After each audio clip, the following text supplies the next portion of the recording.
Let me show you Africa as an entrepreneur.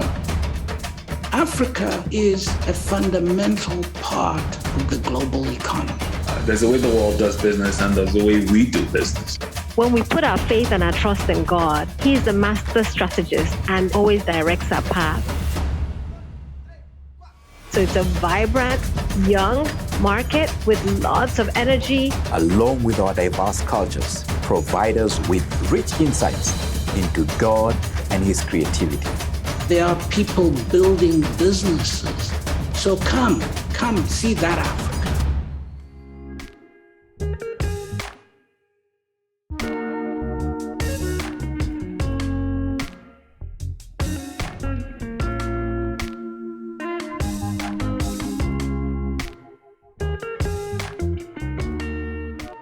Kenyans have won over 100 medals in the Olympics.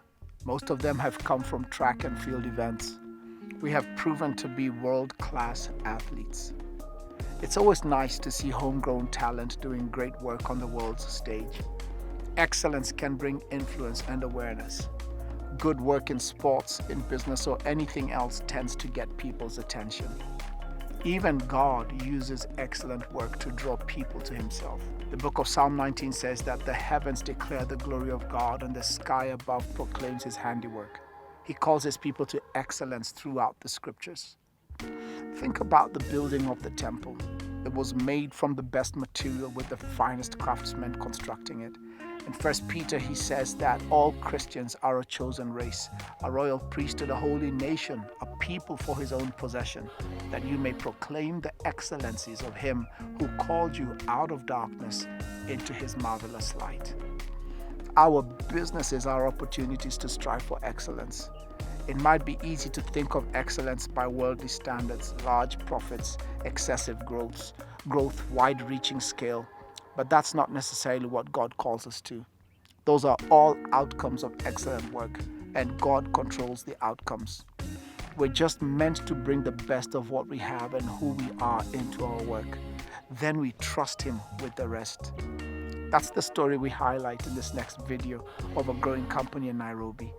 They're bringing business and design excellence to runners from their home and around the world by offering high-quality shoes and athletic wear. Let's tune in. The Kenyan marathon runner has made history, becoming the first athlete to run a marathon in just under 2 hours. Running is my passion. We have many athletes who have put Kenya on the map in the marathon. Running in Kenya is a culture. We have most of the greatest runners of all times. A world record here in London at the Olympic Games. The first woman from her nation to take the 5,000-metre title. Eliud Kipchoge of Kenya, you are witnessing history. Kenyan athletes have taken gold in this race at the past 8 Olympic Games. It's Kenya 1, it's Kenya 2, it's Kenya 5. Kira Lokedi in her 5-girl debut, her 26.2 debut as the champion.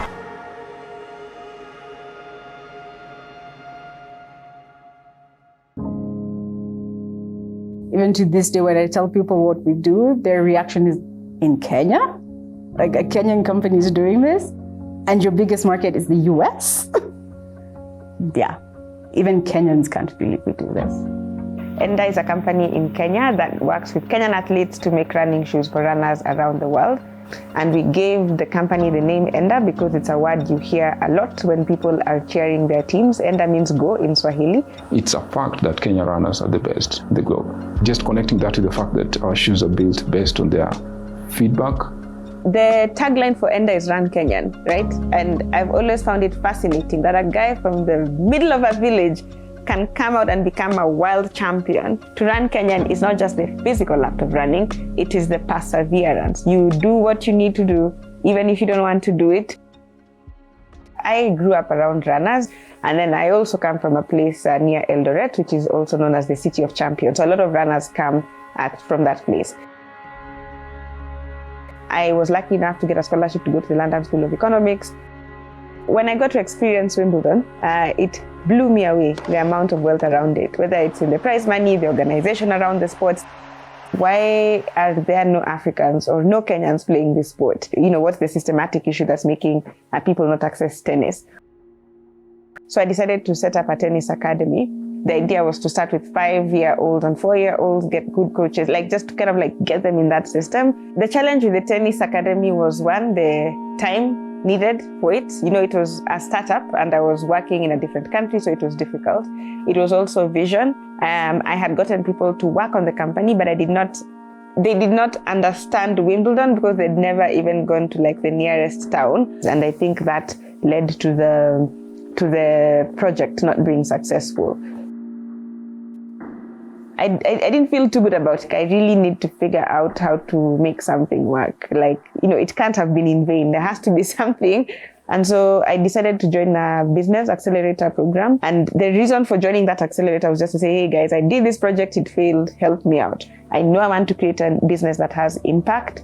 I know that I want to create opportunities for people. What do I do? So I went in with a tennis academy and I came out with a running shoe company. You know, there's so many athletes, they're marketing shoes for different companies. They have the knowledge. They are the people who are trying to make ends meet and support like entire communities. Why not work with them to create a Kenyan running shoe? At the same time, it was also the time I got a job to the UN in New York. Like, it was like the pinnacle of my career in terms of where I wanted to go. But then I also remember having this feeling of, but where do you go after this? And I think at that particular point, coincidentally, Enda, which had started as a side project, started also becoming bigger and bigger and bigger. And so from a personal perspective, I ended up spending more time at work, a little bit at Enda, and then Enda kind of just grew and like doing so. It reached a point where I felt like I could not do both. And so at that particular point, I was like, okay, I have to make a choice. What do I want to do? It was one of those more pivotal moments in life where I feel like I was like, okay, I have to make this big change. I talked to my mentors and I always remember one of them telling me it's golden handcuffs, because it was like, okay, look here, they're paying for your kids' education, they're paying for your upkeep, they're paying for, you know, your nice big salary. Yes, you have all the creature comforts, but no, you can't leave that situation. And so it's like, it's still handcuffs, even if it's golden handcuffs. The thing about growth is that what got you there is not what's going to take you to the next level. I always equate it to like a snake shedding its skin. Nature doesn't give it an option to stay.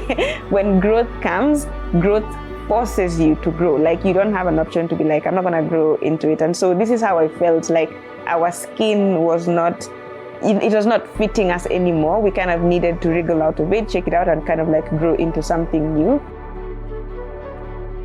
One of the things that really gave me great comfort at that time, and still gives me comfort to that, was I was thinking about the journey of the Israelites from Egypt to the Promised Land. And at that particular point, they were like, oh, you know, we want something to eat and stuff like that. And then God gave them manna. And then he was like, but you can't keep it overnight. And I was like, why? You know, like, you have to kind of like, whatever it is that's left, kind of like thrown away. And at that particular point, that's what I felt like. I felt like God was giving me what was just sufficient to be. And I was like, but I need more. And he was like, no, my grace is sufficient. Like, you kind of have to trust in it. And the lesson of that was that you don't need to know about tomorrow. I gave it to you. So if I have you or you have me, you're going to have it tomorrow. Like, expand your thinking a little bit. Kenyan startup Enda has become the first footwear brand focused on high performance on the continent. The Enda team was determined the manufacturing process would benefit Kenyans. The shoes are built here, just outside of Mombasa, where Enda employs 42 workers. I produce 250 pairs in a day. The shoes is light, very comfortable. The brand has really started to make a name for itself. Last year, Enda sold more than 7,000 pairs of trainers. There are days where things go the way you want them to go, and then there are weeks where they don't go the way you want them to go. And what comes out of it is team spirit, Harambe, where we all come together and try to figure it out and celebrate. When things work, when things don't work, we just come together. What we're doing is bigger than ourselves. So even if we have a week that's not great, you kind of keep your eye on the Northern Star. Like, what is it that we're trying to achieve? We're showing the world that Africa can do what everyone else is doing. We're not development aid. We're not continent to be feared. We're a continent you can do business with at the same level as someone in Germany, in US. And so bad days, I remember the goal that's bigger than just myself. Faith plays a big role in this growth stage. I think one of the things, as I said, like I have been forced to build my faith because there's nothing else, you know. And I feel like it's a pruning season, and I feel like nature has shown me that we know what's coming, so it's fine to kind of like go through this. At the bottom of the shoe, you see Harambe, which is pulling together. So as runners, for example, we are at our best when we are lifting each other up. The idea of incorporating different elements of the Kenyan, culture and story in our design is to just preserve our history to the current generation who might be, too engaged with the rush of current information age, to not have time to, reflect and think about where we've come from. So it's just a preservation of the country's history, but telling it in a more creative and relatable way to the current generation. Tell me to read a book about history, I'm like, well, but put that history in something I can see that I like a shoe. There's some element of interest it creates. There's also an element of national pride to work for a Kenyan company that is bringing our running heritage and creating a visual representation of it that doesn't exist anywhere else. I hope Enda brings to Kenya the visibility of what sports can do from a monetary and wealth creation perspective, so that we can take it more seriously. I also hope that we create a lot of jobs, directly or indirectly. I also hope we can be able to support community projects. That's something that's very dear to me. And I also want Enda to be like a symbol of hope, that you don't have to, because here we have this whole belief that you need to be connected, or you need to, to kind of like find good opportunities, you need to have like someone to kind of like hold your hand. And I'm like, I never had that, and I did it. So for me, it's also that symbol of hope that, any person can be whatever they want to be, but you kind of just have to persevere. Like the journey is the important thing, but it is not success is not a preserve of just some people. It is everybody's, anybody can reach it.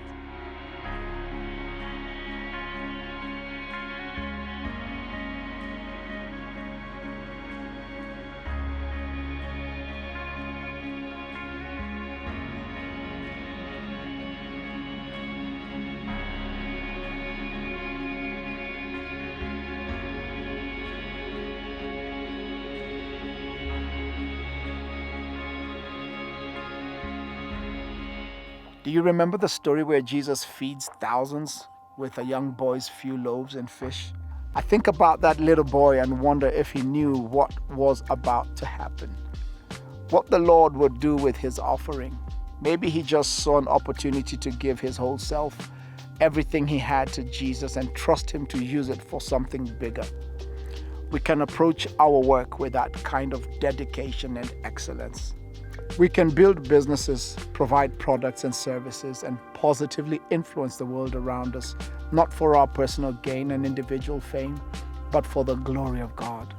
As a result, what we produce and the way we treat others in the process reflects a greater and longer-lasting truth about who God is, more than anything this world has to offer alone. God created us to join Him in His good work. He didn't need that boy's food, but He took it so the boy could be part of the process. He did the same thing with Adam and Eve, and He does the same with you and me today. We are created in the image of God, a God who worked 6 days and called His work good. He recognized excellence and showed appreciation for it by calling it what it is, a job well done. When was the last time you experienced something like that? When did you last create something with such excellence that you could rest and celebrate a job well done? We all know that His work continues to this day. This understanding as God's image bearer, together with the gratitude that comes from the gift of life, now and forever, provides us with an energy source that allows us to strive for and achieve excellence. Whatever we do, we work at it with all our hearts, as working for the Lord, not for human masters. That is why we pursue a plan for excellence. No matter our vocation, that includes aspects from planning, professional development, cultural formation, goal setting, execution, and assessment. God asks for our best work. We report to a higher authority, and so we seek to serve Him with the highest quality work possible. We can safely assume that no wobbly chairs came out of the carpenter's shop in Nazareth. So we must follow the example of our Savior and seek excellence in every aspect of our daily job. This is not a license for us to strive for excellence at all costs or at any expense. Excellence with Christ-like perspective is achieved in our pursuit of His glory, not a certain rate of return or profit. Excellence matters because you matter to God. You and I have been called to compete and win not for ourselves but for the glory of God. Thank you for listening and watching. Now spend some time in your group talking about this session and how it relates to the journey that you're on. Open yourselves up to learning from one another. Be open and honest with each other. What you get out of this time together will only be as rich and edifying as what you put into it. Blessings on your time.